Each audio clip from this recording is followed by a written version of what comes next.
apakah tetap tidak sarapan sebelum salat Idul Adha bagi yang tidak berkurban? Kalau kita tidak berkurban atau tidak memiliki hewan kurban untuk disantap pada Idul Adha, apakah tetap dianjurkan untuk makan, sarapan, sebelum salat Idul Adha? Dari Abdullah bin Buraidah, dari ayahnya, ia berkata, Rasulullah Shallallahu Alaihi Wasallam biasa berangkat salat Id pada hari Idul Fitri dan beliau makan terlebih dahulu. Sedangkan pada hari Idul Adha, beliau tidak makan lebih dulu kecuali setelah pulang dari salat Id baru beliau menyantap hasil kurbannya. Hari Ahmad 5/352. Syekh Syuaib Al-Arnaud mengatakan bahwa hadits ini hasan.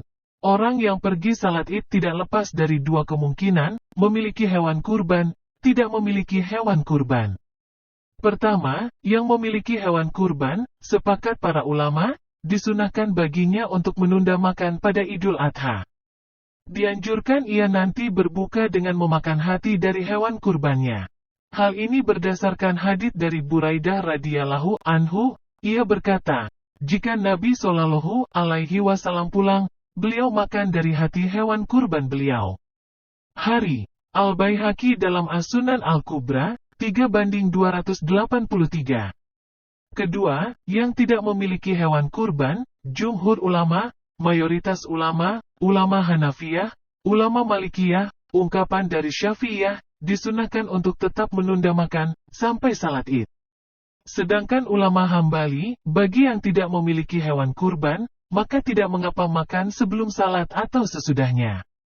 Dari hadits Buraidah yang disebutkan di atas, ulama Hambali berkata bahwa jika tidak memiliki hewan kurban, tidaklah masalah untuk makan sebelumnya. Beberapa catatan, sedekah pada hari Idul Adha adalah ba'da salat berupa kurban, maka disyariatkan untuk berserikat dengan orang miskin menyantap hasil kurban setelah salat. Pada hari Idul Adha tidak diharamkan makan sebelum salat, hanya disunahkan saja tidak makan. Jadi kalau ada yang menyangka hukumnya wajib tidak makan, jelas keliru. Menahan diri dari sarapan bisa hanya sebatas sampai hewan kurban disembelih dan disantap, dan itu jika memungkinkan. Apabila hewan kurban masih lama dalam proses penyembelihan hingga siang hari, maka tidak mengapa untuk sarapan ba'da salat Id meskipun tidak dengan hasil kurban. Bagi yang tidak memiliki kurban untuk disantap setelah salat Id, tidak masalah jika ia sarapan sebelum salat Id. Namun kalau ia ingin menjalankan sunnah Nabi Shallallahu Alaihi Wasallam tidak makan sebelum salat Id sebagaimana tekstual hadits, baik yang punya kurban ataukah tidak silakan untuk tidak makan. Setelah salat Id, bisa kembali lagi untuk sarapan. Apa saja amalan yang dilakukan pada hari raya Idul Adha? Berikut beberapa amalan yang disebutkan oleh Imam Nawawi dalam kitab beliau Al-Azkar. Menghidupkan malam hari raya Idul Adha. Mengenai hal ini, An-Nawawi membawakan hadits berikut. Barang siapa menghidupkan malam hari raya Id, hatinya tidak akan mati di saat banyak hati yang mati. Namun, hadits yang beliau bawakan adalah hadits doif jidan, lemah sekali, bahkan Syekh Al-Albani mengatakan bahwa hadits ini palsu, maudhu. Mulailah bertakbir selepas salat subuh di hari Arafah. Menurut pendapat yang kuat sebagaimana yang dipilih An-Nawawi bahwa bertakbir ketika Idul Adha dimulai sejak setelah salat subuh pada hari Arafah, 9 Zulhijjah, hingga salat Asyar pada akhir hari Tasyrik, 13 Zulhijjah. Setelah itu takbir tersebut selesai.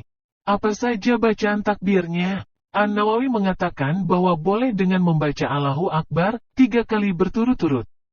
Dan ini boleh diucapkan berulang kali sekehendak kita. Atau boleh mengucapkan pula sebagaimana kebiasaan orang-orang Allahu Akbar, Allahu Akbar, Allahu Akbar, La ilaha illallah wallahu akbar, Allahu Akbar wa lillahilhamd. Bacaan ini juga tidak mengapa untuk diamalkan sebagaimana pendapat An-Nawawi dan juga pendapat ulama-ulama Syafi'iyah. Bertakbir setelah selesai salat. An-Nawawi mengatakan bahwa mengucapkan takbir disyariatkan setelah selesai salat, baik setelah selesai salat wajib, salat sunnah, salat jenazah, baik pula salat tersebut dikerjakan di waktunya, salat yang diqodho atau salat yang bentuknya nazar. Namun apakah harus bareng-bareng mengikuti imam, sebagaimana dalam salat kita mengikuti gerakan-gerakannya? An-Nawawi berpendapat bahwa seandainya makmum bertakbir sendiri, lalu imam pun bertakbir, maka yang lebih tepat, makmum tidak perlu mengikuti imam karena mengikuti imam sudah selesai setelah selesai salam. Pensyariatan Udhiyah. Udhiyah pada hari Nahar, Idul Adha, disyariatkan berdasarkan beberapa dalil, di antaranya. Dirikanlah salat dan berkurbanlah, An-Nahar. Qs. Al-Kautsar, 2. Di antara tafsiran ayat ini adalah, berkurbanlah pada hari raya Idul Adha, Yaumun Nahar. Tafsiran ini diriwayatkan dari Ali bin Abi Yolha dari Ibnu Abbas, juga menjadi pendapat atau Mujahid dan Jumhur, mayoritas ulama. Dari sunnah terdapat riwayat dari Anas bin Malik, ia berkata, Rasulullah Shallallahu Alaihi Wasallam berkurban dengan 2 ekor kambing kibasi putih yang telah tumbuh tanduknya. Anas berkata, aku melihat beliau menyembelih 2 ekor kambing tersebut dengan tangan beliau sendiri. Aku melihat beliau menginjak kakinya di pangkal leher kambing itu. Beliau membaca basmalah dan takbir, hari. Bukhari No. 5558 dan Muslim No. 1966. Kaum muslimin pun bersepakat, berijma akan disyariatkannya Udhiyah. Udhiyah disyariatkan pada tahun 2 Hijriah. Tahun tersebut adalah tahun di mana disyariatkannya salat, Idain, Idul Fitri dan Idul Adha, juga tahun disyariatkannya zakat mal. Keutamaan Udhiyah. Tak diragukan lagi, Udhiyah adalah ibadah pada Allah dan pendekatan diri padanya, juga dalam rangka mengikuti ajaran Nabi kita Muhammad Shallallahu Alaihi Wasallam. Kaum muslimin sesudah beliau pun melestarikan ibadah mulia ini. Tidak ragu lagi ibadah ini adalah bagian dari syariat Islam. Hukumnya adalah sunnah muakkad, yang amat dianjurkan, menurut mayoritas ulama. Ada beberapa hadits yang menerangkan fadilah atau keutamaannya, namun tidak ada satupun yang sahih. Ibnul Arabi dalam Aridotil Ahwazi, 6/288, berkata, tidak ada hadits sahih yang menerangkan keutamaan Udhiyah. Segelintir orang meriwayatkan beberapa hadits yang ajaib, yang menakjubkan, namun tidak sahih. Sejumlah hadits doif yang membicarakan keutamaan Udhiyah. Dari Aisyah, Nabi Shallallahu Alaihi Wasallam bersabda, tidaklah pada hari Nahar manusia beramal suatu amalan yang lebih dicintai oleh Allah daripada mengalirkan darah dari hewan kurban. Ia akan datang pada hari kiamat dengan tanduk, kuku, rambut hewan kurban tersebut. Dan sungguh, darah tersebut akan sampai kepada ridha Allah sebelum tetesan darah tersebut jatuh ke bumi, maka bersihkanlah jiwa kalian dengan berkurban. Hari. Ibnu Majah No. 3126 dan Tirmidzi No. 1493. Hadits ini adalah hadits yang doif kata Syekh Al-Albani. Dari Abu Daud dari Zaid bin Arqam dia berkata, para sahabat Rasulullah Shallallahu Alaihi Wasallam bertanya, wahai Rasulullah, apakah maksud dari hewan-hewan kurban seperti ini? Beliau bersabda, ini merupakan sunnah, ajaran bapak kalian, Ibrahim. Mereka bertanya, wahai Rasulullah, lantas apa yang akan kami dapatkan dengannya? Beliau menjawab, setiap rambut terdapat kebaikan. Mereka berkata, bagaimana dengan bulu-bulunya wahai Rasulullah? Beliau menjawab, dari setiap rambut pada bulu-bulunya terdapat suatu kebaikan.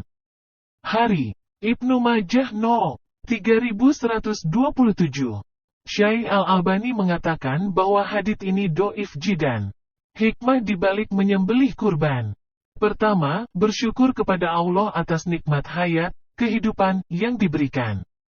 Kedua, menghidupkan ajaran Nabi Ibrahim Khalilullah, kekasih Allah, alaihi salam yang ketika itu Allah memerintahkan beliau untuk menyembelih anak tercintanya sebagai tebusan yaitu Ismail, alaihi salam ketika hari An-Nahar, Idul Adha. Ketiga, agar setiap mukmin mengingat kesabaran Nabi Ibrahim dan Ismail, alaihimassalam, yang ini membuahkan ketaatan pada Allah dan kecintaan padanya lebih dari diri sendiri dan anak. Pengorbanan seperti inilah yang menyebabkan lepasnya cobaan sehingga Ismail pun berubah menjadi seekor domba. Jika setiap mukmin mengingat kisah ini, Seharusnya mereka mencontoh dalam bersabar ketika melakukan ketaatan pada Allah dan seharusnya mereka mendahulukan kecintaan Allah dari hawa nafsu dan syahwatnya. Keempat, ibadah kurban lebih baik daripada bersedekah dengan uang yang senilai dengan hewan kurban. Ibnul Qayyim berkata, penyembelihan yang dilakukan di waktu mulia lebih afdol daripada sedekah senilai penyembelihan tersebut. Oleh karenanya jika seseorang bersedekah untuk menggantikan kewajiban penyembelihan pada manasik tamatu dan qiron meskipun dengan sedekah yang bernilai berlipat ganda, tentu tidak bisa menyamai keutamaan udhiyah. Adab-adab di hari raya. Adab-adab apabila kita di hari raya adalah SBB. Mandi. Ali radhiyallahu anhu pernah ditanya tentang mandi yang disyariatkan, ia menjawab, mandi hari Jumat, mandi hari Arafah, mandi Idul Fitri dan Idul Adha. Hari, Baihaqi melalui jalan Syafi'i dari Zazan. Berhias, tajamul, dan memakai baju yang bagus. Ibnu Abbas radhiyallahu anhuma berkata, Rasulullah Shallallahu alaihi wasallam memakai burdah berwarna merah pada hari raya. Silsilah As-Sahihah 1278. Ibnu Abid Dunya'a dan Baihaqi meriwayatkan dengan isnad yang sahih bahwa Ibnu Umar memakai baju yang bagus di 2 hari raya. Fathul Bari 2/51. Jika Idul Fitri dianjurkan makan terlebih dahulu sebelum berangkat menuju lapangan. Sedangkan jika Idul Adha dianjurkan makannya setelah salat Idul Adha. Abdullah bin Buraidah meriwayatkan dari bapaknya, bahwa ia berkata, Nabi Shallallahu alaihi wasallam tidak keluar menuju lapangan pada Idul Fitri sehingga beliau makan, dan pada Idul Adha tidak makan sampai beliau melaksanakan salat. Sahih, diriwayatkan oleh Tirmidzi. Dianjurkan berangkat menuju tanah lapang dengan berjalan kaki. Abu Rafi berkata, beliau keluar menuju Idain dengan berjalan kaki, salat tanpa azan dan iqomat, dan pulang berjalan kaki melewati jalan yang lain. Ibnu Majah, Sahihul Jami 4933. Rasulullah Shallallahu alaihi wasallam sendiri bersabda, apabila kalian pergi untuk salat, maka datangilah sambil berjalan kaki. Muttafaq alaih. Imam Syaukani mengatakan, hal ini adalah umum untuk setiap salat yang disyariatkan berjamaah seperti salat 5 waktu, salat Jumat, salat Id, salat kusuf, gerhana, dan salat istisqa, meminta turun hujan. Dianjurkan menempuh jalan yang berbeda antara berangkat dan pulangnya, berdasarkan hadis di atas dan hadis-hadis yang lain. Dianjurkan bertakbir dengan dijaharkan pada hari raya di jalan-jalan dan di tanah lapang hingga salat ditunaikan. Lafaz takbirnya dalam hal ini adalah wa'asi, bisa yang mana saja. Sedangkan untuk Idul Adha dimulai dari subuh hari Arafah, 9 Zulhijjah, dan tetap terus bertakbir hingga asyar akhir hari tasyrik. Dianjurkan mengucap tahniyah, selamat kepada saudaranya kaum muslimin ketika bertemu. Semoga Allah menerima amal ibadah kami dan kamu. Diriwayatkan oleh Al-Muhammili dan disahihkan oleh Al-Albani dalam Tamamul Minahal. 355.